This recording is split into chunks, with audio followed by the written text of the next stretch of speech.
1.2. The Moon, Earth's only natural satellite. 1. The Moon's key features. This is a big point on the specification. This is an image of the near side of the Moon. There are two sides of the Moon, the near side, which we can see from Earth, and the far side, which we cannot. The reason we cannot see the far side is covered later on, but basically the near side is always facing Earth. Before we get labelling the Moon, most of the lunar features have Latin names, as well as English ones.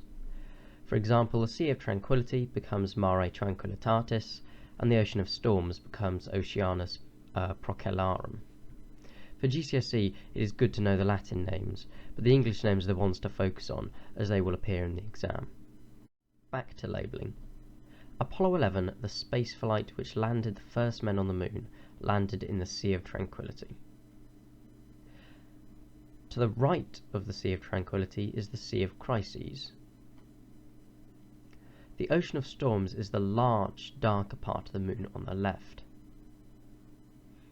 We then get the Moon's mountain ranges, the Apennine Mountains. These are in the centre of the Moon. We now get the three main craters, Tycho, Copernicus and Kepler. Notice that the craters have no Latin names, and are named after astronomers.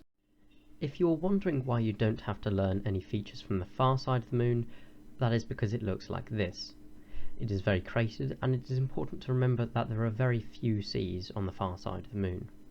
The far side of the Moon is cratered as it faces away from Earth, so it is not protected by the Earth from meteoroids. This means that there are more craters on the far side of the Moon. 2. The Moon's diameter and distance from Earth. The Moon is 3,500 kilometers in diameter and is 380,000 kilometers from Earth. It is literally that simple. 3. The Moon's rotational and orbital periods. If you can remember back to topic 1.1, a rotational period is the time it takes an astronomical object to rotate once about its axis of rotation.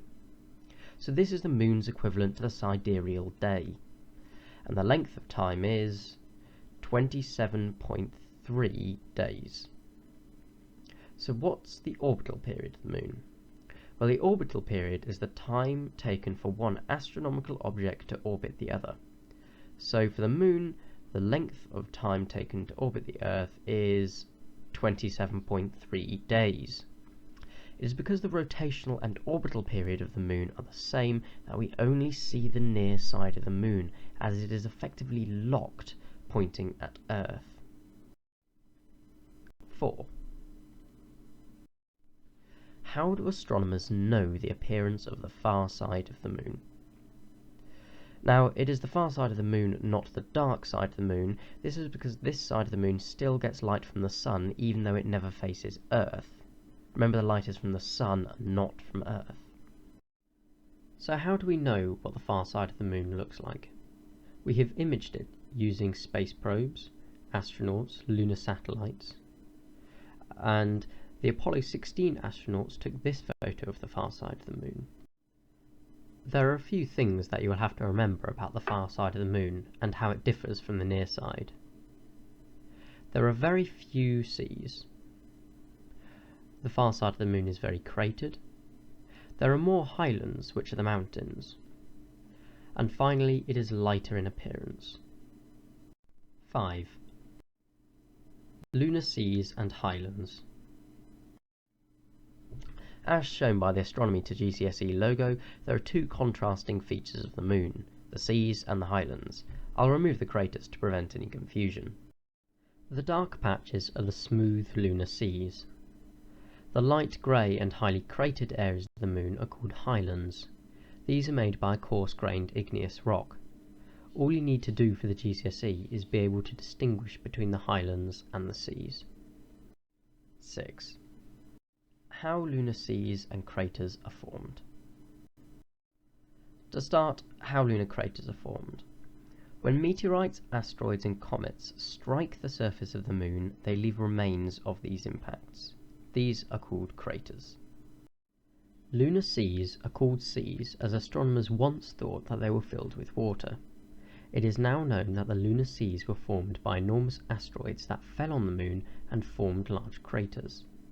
As the Moon was still molten, these craters were filled with lava, which cooled down and solidified, creating these curious seas.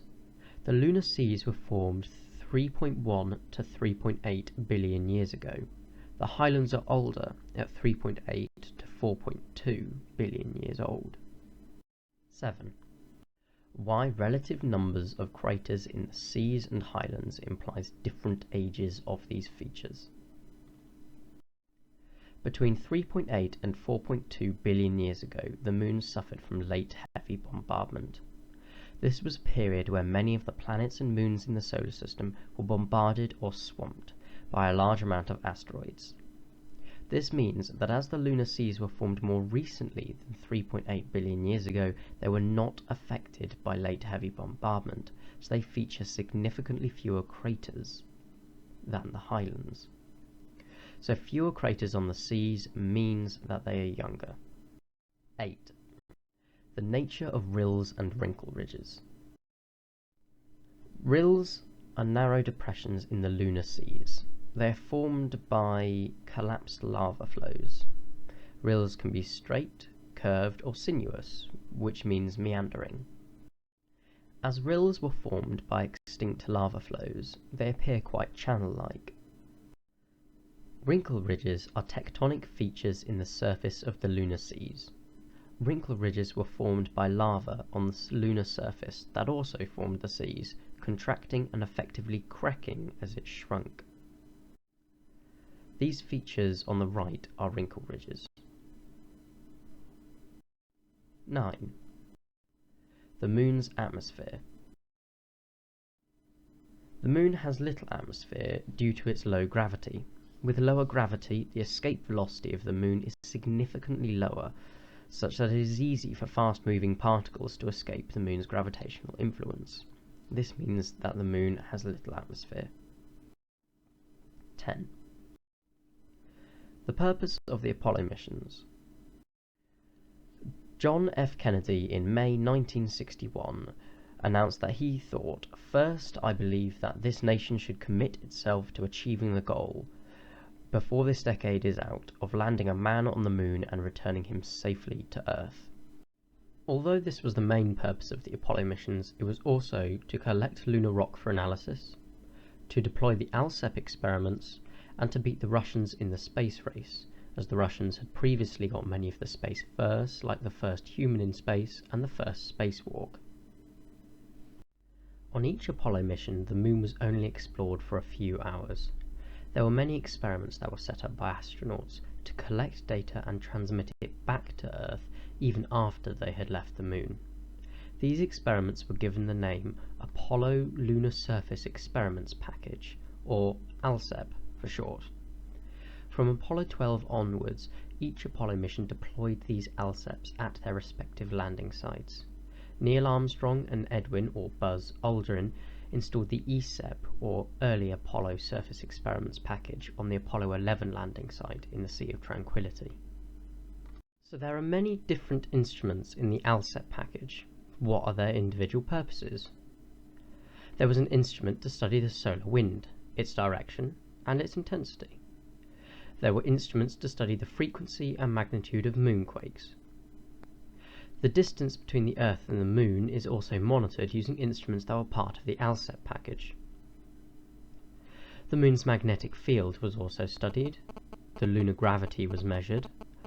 Instruments were set up to detect the presence of micrometeorites, which are really small meteorites, only a few millimeters in size. There were also instruments that were testing for the composition and density of a lunar atmosphere. 11. The formation of the Moon. There are many hypotheses proposed for how the Moon was formed 4.5 billion years ago. These include condensation and co-formation. The condensation co-formation hypothesis involves the Earth and Moon forming at the same time and place within the solar nebula. The capture hypothesis is where the Moon formed away from the Earth and then got captured by the Earth's gravity during a close encounter between the two objects. The fission hypothesis involves a rapidly spinning Earth ejecting a quantity of its outer layers, possibly forming the Pacific Ocean, into its orbit, which then coalesced to form the Moon. Your knowledge of these three hypotheses needs to be only brief. There may be a question on the giant impact hypothesis in the exam, so I'll dedicate a whole slide for that one. The giant impact hypothesis is where a Mars-sized object called Theia collided with Earth.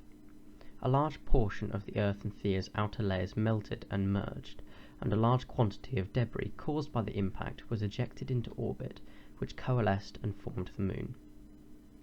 The evidence to suggest the giant impact hypothesis is that the relative abundances of the oxygen isotopes in Moon rocks are nearly identical to those in Earth, suggesting that they formed at the same distance from the Sun. The relative abundance of oxygen isotopes in rocks from Mars is different, as Mars formed at a different distance from the Sun. There is also a lack of water and volatile compounds in the lunar rock samples. This is similar to the Earth's mantle. This supports the giant impact hypothesis, as a huge amount of heat, which would have been caused by the collision, would have been required to vaporize all the water. The Moon rocks are also rich in creep, which stands for potassium, chemical symbol is K, rare earth elements, and phosphorus. This supports the giant impact hypothesis, as it predicts that the creep-rich magma would have been located under the crust before it crystallized, forming creep-rich rocks. Remember that this is the formation of the Moon. This is much earlier than and different to the formation of the lunar seas.